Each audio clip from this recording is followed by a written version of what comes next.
ہر چیز ایک سے ایک گاڑی موجود ہے، ٹرانسپورٹ موجود ہے، ہر چیز موجود ہے، اور بندے سے پوچھیں کیسا حال ہے، وہ کہتے ہیں ہاں یار بس ٹھیک ہوں، گزارا ہو رہا ہے۔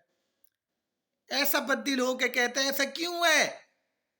کیونکہ ہم اللہ کا شکر ادا نہیں کرتے، اور اللہ تعالیٰ نے تو قرآن میں خود کہا ہے کہ جو بندہ ہے، جو انسان ہے، وہ ناشکر ہے، قسم اٹھا کے اللہ تعالیٰ نے کہا ہے۔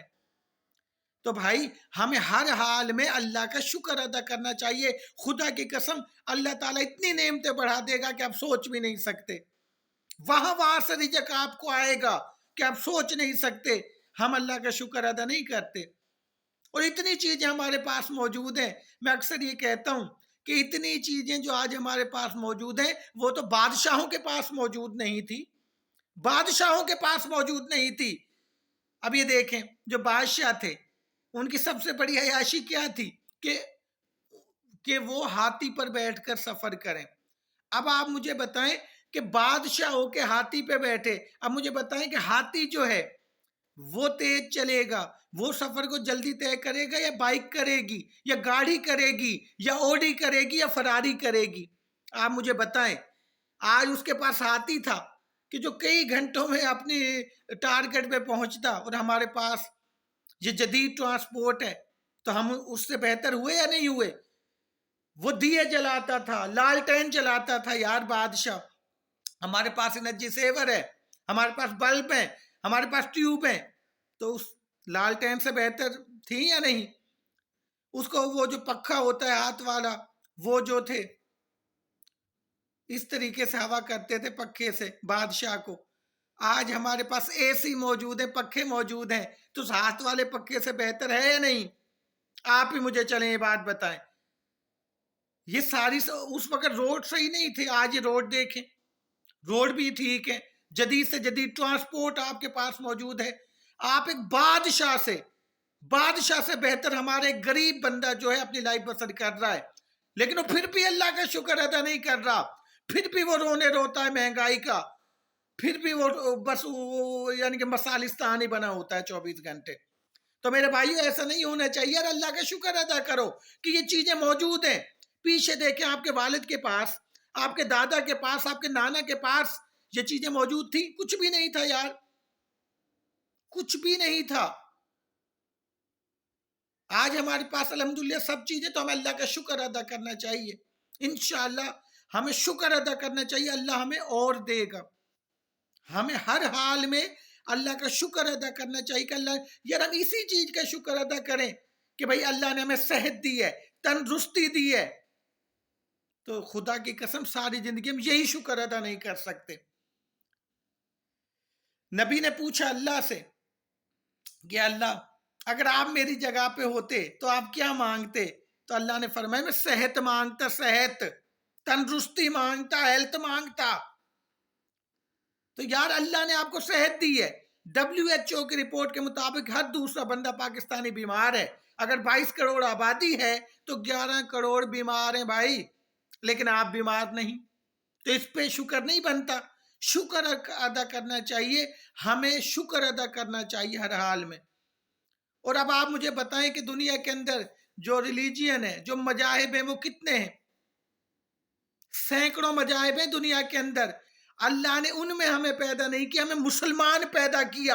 اگر اسی چیز پہ ہم شکر ادا کریں تو ہم شکر ادا نہیں کر سکتے۔ تو شکر بنتا ہے یا نہیں بنتا؟